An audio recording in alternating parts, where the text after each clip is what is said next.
Welcome to the Happy Recap Podcast, a special edition. This is September 3rd. In the morning, we are recording this, and I certainly feel like, EJ, that the last couple Happy Recap podcasts haven't exactly focused on the happy side of the Happy Recap, but while the topic may not be happy, the subject today is probably someone who has caused more happy recaps in the past than anybody else, and so we're just here to kind of improvise a little bit the morning after finding out that we've lost Tom Seaver at the age of 75, and just kind of talk through this a little bit, and hopefully offer some encouragement to our fellow fans, and maybe in the process find a little healing ourselves. Yeah, it was finally had a little bit of joy in Metsville yesterday with them finally breaking that 5-game losing streak, and we're feeling kind of good. And then unfortunately this news breaks, and it's heartbreaking. I mean, we all knew he was not well, but we all hoped that this day was not going to be coming for a very distant future. And I mean, like you said, he brought so much joy to Mets fans, and it always felt weird if you saw him in any other uniform other than that Mets uniform. He is simply known as the franchise for a reason. The man was and always will be the franchise. He's the best. The best tribute I've seen to him is the headline that first popped as soon as the news broke last night that the greatest Met ever has passed away, and I truly feel that's what he was. Yeah, I mean, and certainly there's a case to be made that, barring a few, obviously, one of easily the top 10 greatest players ever in Major League Baseball, period. There's certainly not a lot of pitchers you can go, yeah, they were better than Seaver, or they were better than Seaver. And mind you, Seaver played in an era of an amazing pitching. I mean, it's certainly the 60s and 70s were known more so for the pitching than it was the offense. So it was a time of great pitching. It was a time where every team needed a true number one starter, and you had some amazing ones. I think of Steve Carlton. I think of Fergie Jenkins. I think of Nolan Ryan. But none come close to Tom Seaver. I mean, today on MLB Network, some guy who used to wear number 45 and was a pretty damn good right-handed thrower named Pedro Martinez declared him to be the best right-handed pitcher of all time. So I think that's pretty well acclaimed that you can receive. And, as I was going over the stats the past couple of hours and last night, just looking at the mind-blowing number that Tom Seaver put up, the one that just stood out to me, and I couldn't help but laugh when I read it.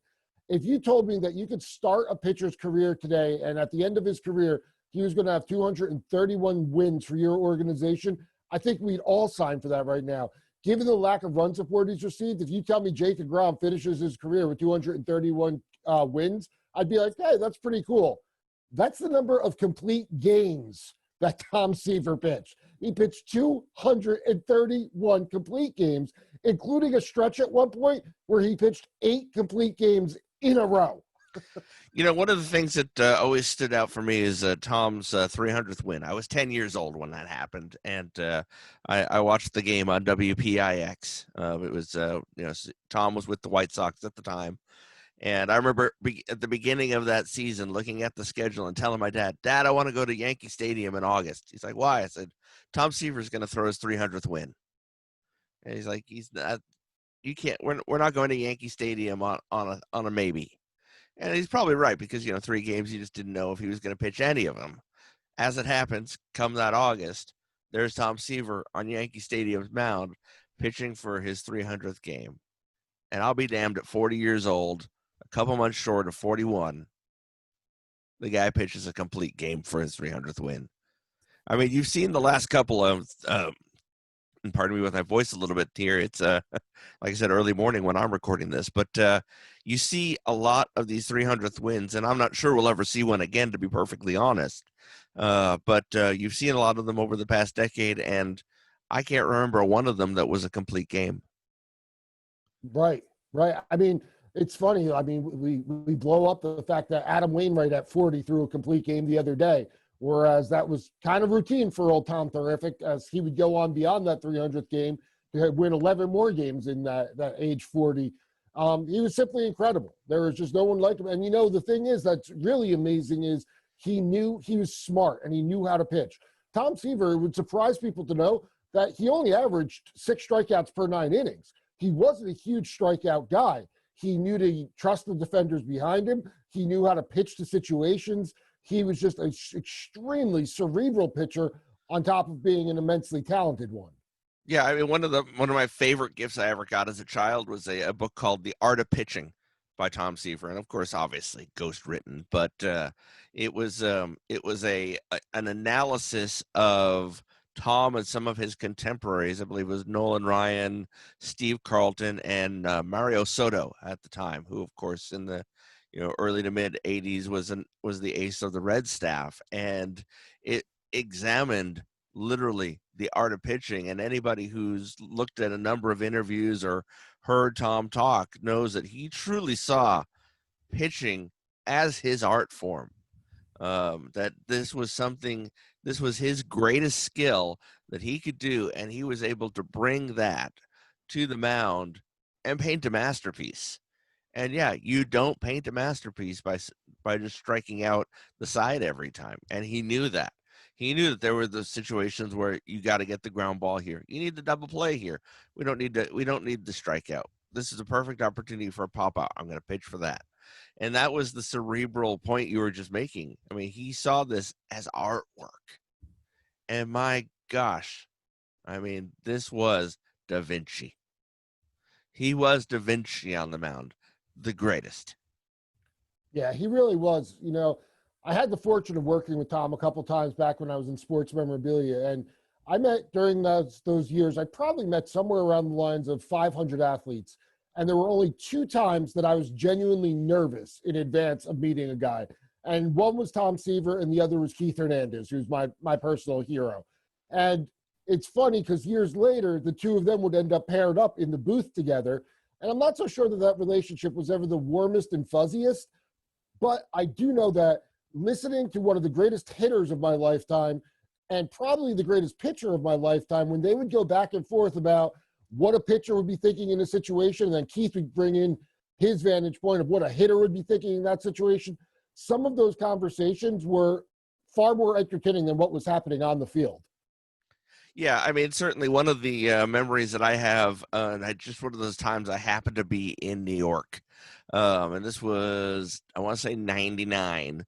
And it was 4th of July. A lot of the regular guys had off. Howie was off. Gary was off. And so the game on PIX was being broadcast by Keith and Tom together. That was the booth for the day.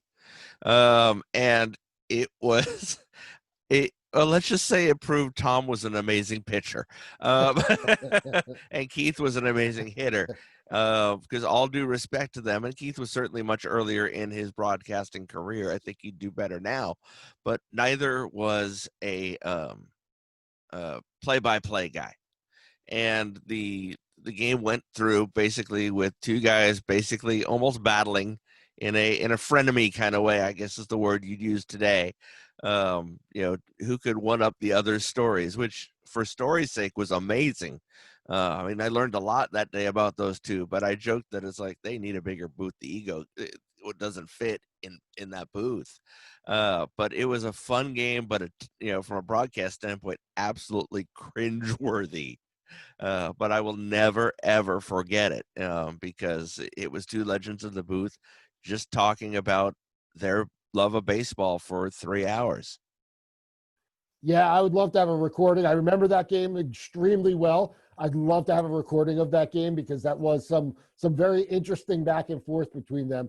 And, I think one of the knocks on Seaver that I remember and I was worried about was when I was going to meet him was they always say, don't meet your heroes. They can only disappoint you.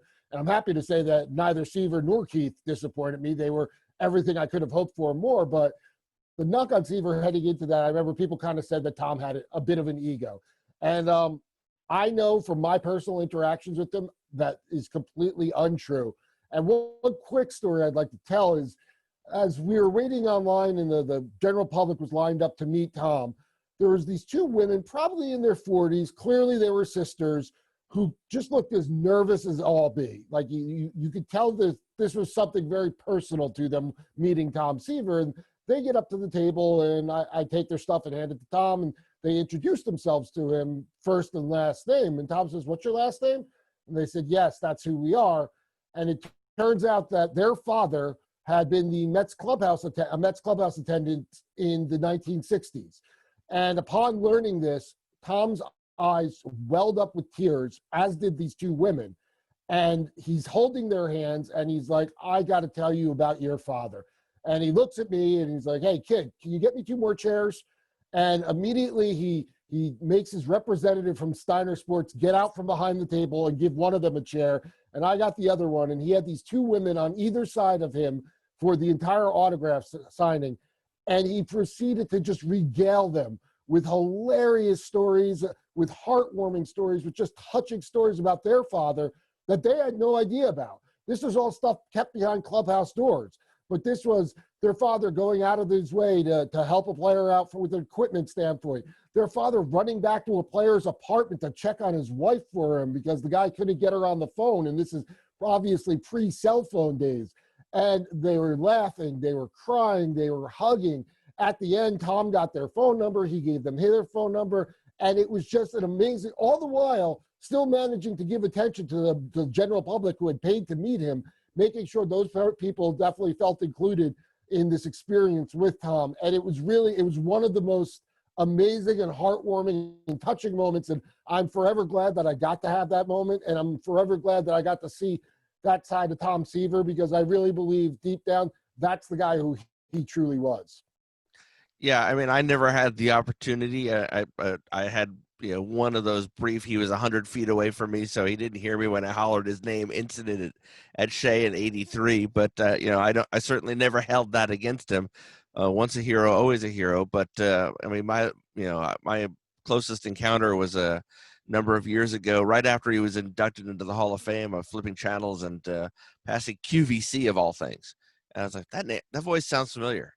And I look, and sure enough, it's Tom Seaver hawking autographed items on QVC.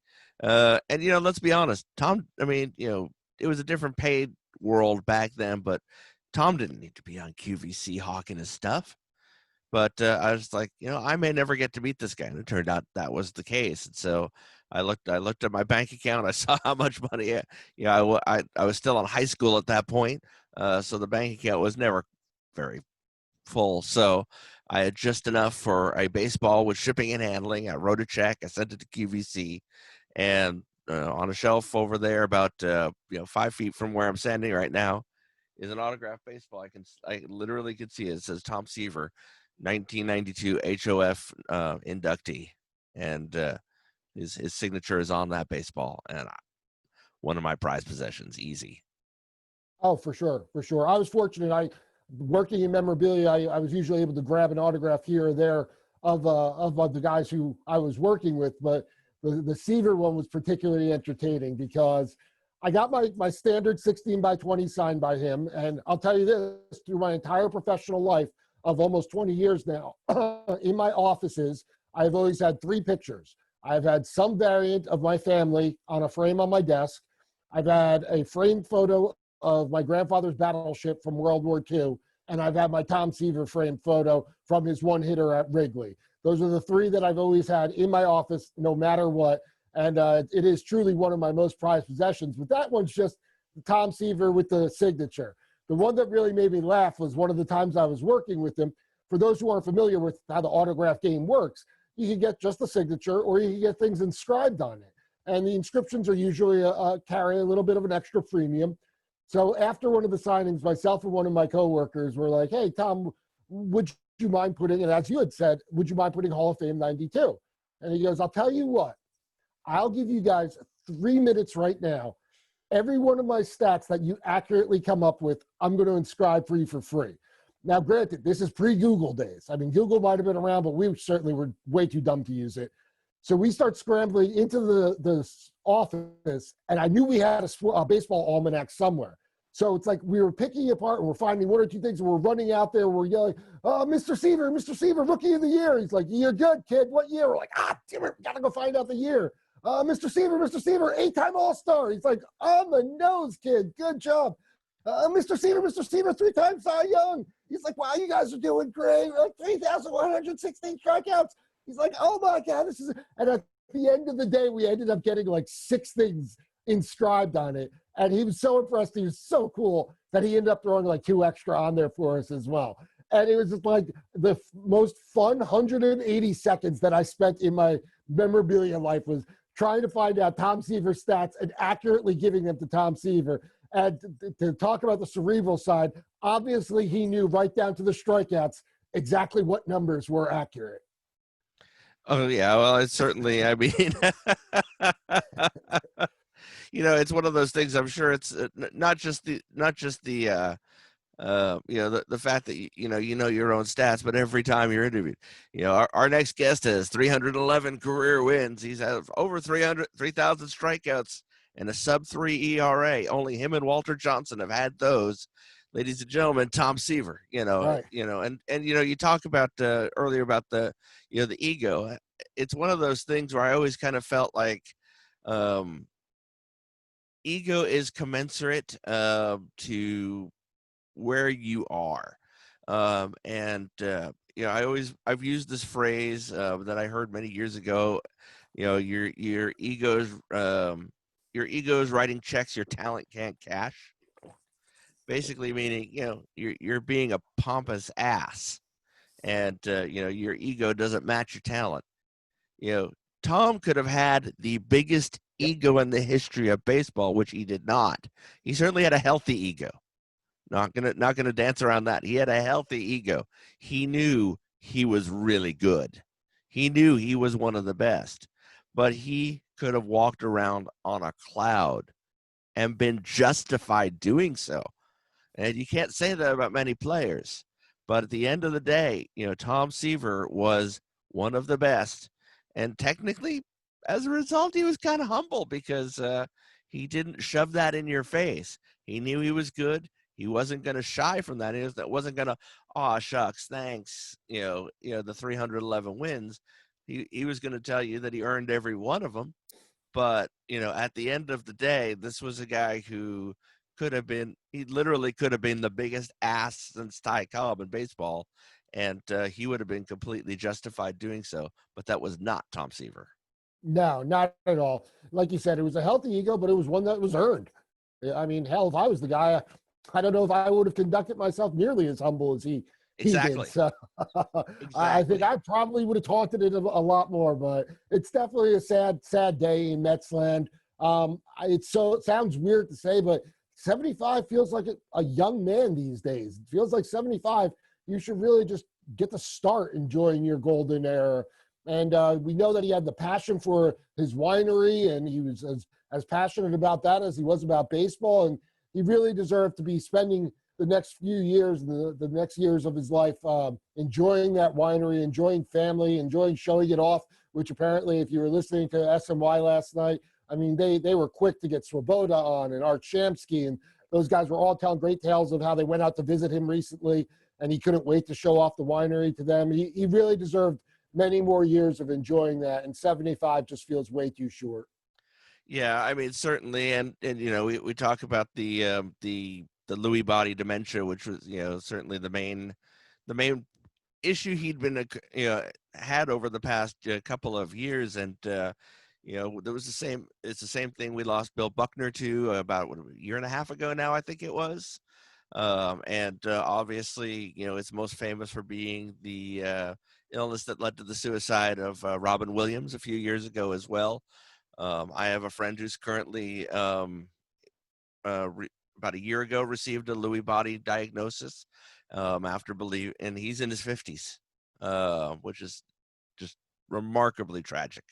And my own father, who is the same age as Tom Seaver, born about 3 months after him, is currently in hospice for dementia. I can tell you right now that dementia is a terrible criminal. It is a robber of life. It is a robber of mind. It is a robber of love. And the reality of it is when when they announced last year, about 18 months ago, I guess it was, I think it was January of 2019, that they announced the retirement from public life and the dementia diagnosis for Tom. Having a father with dementia, I knew what that road was likely going to look like.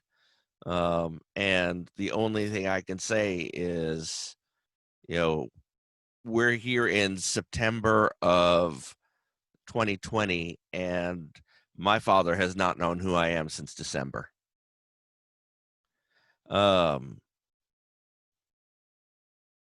It's something that you don't want to lose the person you love, but you really question very quickly, is this living?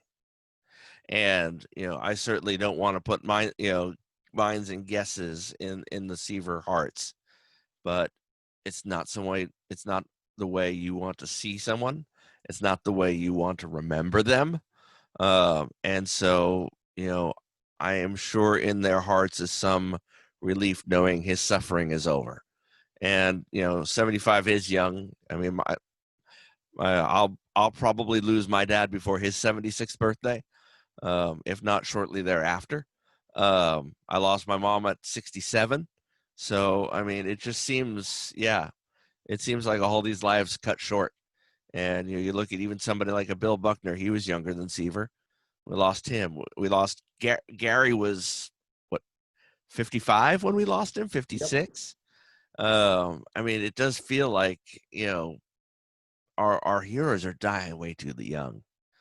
But if you think about it, certainly I don't have a specific one to recommend, but maybe kick a few dollars to a dementia charity today, especially Lewy bodies.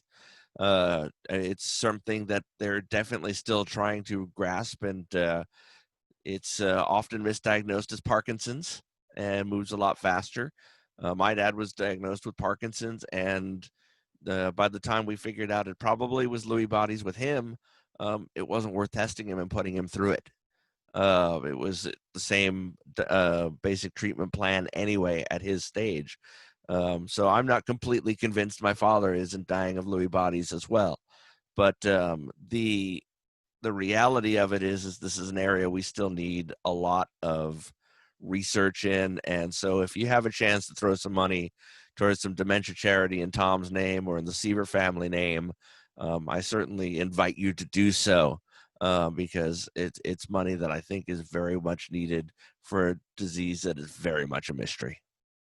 Yeah, absolutely. That's a great call on donating to a charity that is investigating dementia, because like you said, it does rob things from family members, from loved ones, and it needs so much more research conducted upon it, that I think it's a really, really noble cause to take up today in the Seaver name. And I'm glad they did have Tom retire from public life, and he wasn't still kind of being dragged out there, as we've seen far too often with a lot of celebrities. Sometimes it's financial that they have to, but it's always sad when you see guys who you think are pillars of the sports world and see them in a broken down state. And I'm glad we never had to see Tom like that. And I mean, honestly, the next time we'll see Tom Seaver's likeness will be in that pillar like state of a statue, hopefully at Citi Field. And I, for one, definitely would plan on being at the dedication of said statue. Yeah, and I know a lot of people have made a thing about the statue in the last time, and I think it's not really the time or place to go into, shifting blame and assessing blame. I mean, my opinion has been for the longest time that there should have been a statue out there since the early 90s, and that the only decision the Wilpons should have ever had to make was, where are we going to put it at Citi Field when we tear down Shea Stadium? But I think that you look at you look for an update on that. You hope that the Mets have something to say shortly, as to what's going on. But the biggest thing, of course, to remember, folks, that since they announced that stadium, that statue a year ago, we've had this 6-month long worldwide pandemic. Actually, longer if you count the rest of the world, and it's even if you had something to dedicate today, there's nobody that can really show up. So I understand. I mean, we're supposed to retire Jerry Koosman's number this year. That obviously is not happening until next year, until crowds can gather together and honor, honor Jerry's career, his amazing career. And it's one of those things too, though. It's a reminder as we see that as Buddy Harrelson, who suffers from Alzheimer's, slowly fades away, as Tom has faded away. We got to love on these guys from '69. They're starting to go, and we don't want them to. And so I'm hoping that we too in the next couple of weeks can get one of those guys on the show and talk to them, get some memories of Tom Seaver, and quite frankly, just love on them, because the reality of it is that we only have a short time on this clump of dirt, and you deserve some accolades anywhere you can get them, and they deserve them. No doubt about it. Those guys definitely do. They put together one of the most incredible seasons that this franchise has ever experienced, and they definitely deserve the love, I'm sure. I'm really glad, actually, the Mets are coming home tonight to New York, because I wanted them to be in the city and be able to, obviously, they'll probably do the moment of silence before the game. And I'm just glad they're able to do that in New York, where Tom represented us for so long. So it's going to be a tough night, I'm sure, but as I said to you, as we were kind of kicking back and forth on the text messages about doing this show, maybe the Mets pick it up. This is their mantra. Let's do it for Tom the rest of the way. Who knows? Let's have some. But I think tonight will probably be a tough one. Tonight's going to be a tough one. But it's as they say proverbially, he's looking down on us now, and hopefully some good things come on the field. But off the field, I think, especially those. I mean, obviously not a lot of the current Mets knew or met Seaver. Only a handful probably did. But at the end of the day, you look at it and you just kind of go, as a fan, it's ultimately distracting, and it's hard to forget the best. And that's what he was. He was simply the best. And it's funny to see these players who didn't interact with him a lot call him as such. I mean, Todd Zeile was gushing over him despite having never faced him. And he was the best. He was the franchise. He was Tom terrific. And he's gone now, but hopefully this team can go out there and make him proud. We hope so too. And we'll probably talk a little bit more about this in our regular show this week, as well as what's going on the field. I mean, yeah, there are definitely games being played, and the 5-game losing streak notwithstanding, it's amazing the way these things can flip. Win a couple games here, and they're right back in it again. That's just how weird 2020 is. But certainly, we remember Tom, we honor Tom, we send our deepest sympathies to Nancy and the family. I feel like they're all part of the Mets family, especially his kids. We feel like we got to know just a little bit better last year when they came to New York for the dedication of Seaver Way. And, you certainly look at all his former teammates and you send your sympathies to them, all his friends. I mean, it's just, we're just some fans talking about our favorite player.